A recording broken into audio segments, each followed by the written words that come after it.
सबैमा जय नेपाल। सर्वप्रथम आउन लागेका नयाँ वर्ष 2083 को सुखद उपलक्ष्यमा यहाँ उपस्थित सबै लगायत सम्पूर्ण देशवासीमा सुख शान्ति समृद्धि सुस्वास्थ्यको कामना सहित हार्दिक मंगलमय शुभकामना।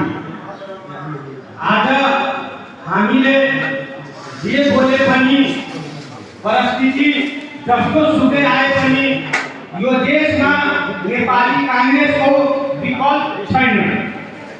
यो देशमा नेपाली कांग्रेसले नै यो देशलाई समृद्ध बनाउँछ।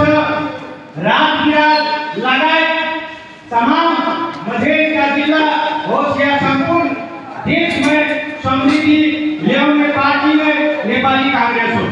किनकि नेपाली कांग्रेस जनता को लागि राजनीति गर्ने पार्टी को रूप में जन्मेका पार्टी हुन्।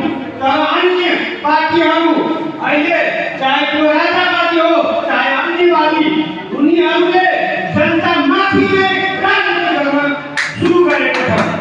जनता माथि नै व्यवहार गरिराखेका छन्। जनताको लागि राजनीति गर्नुपर्ने हो वास्तवमा, तर उहाँहरू जनता माथि नै राजनीति गर्दैछन्। आज चाहे त्यो राजावादी आन्दोलन हो या विभिन्न आन्दोलनहरू हो, त्यो जनता माथि नै राजनीति गर्नको लागि त्यो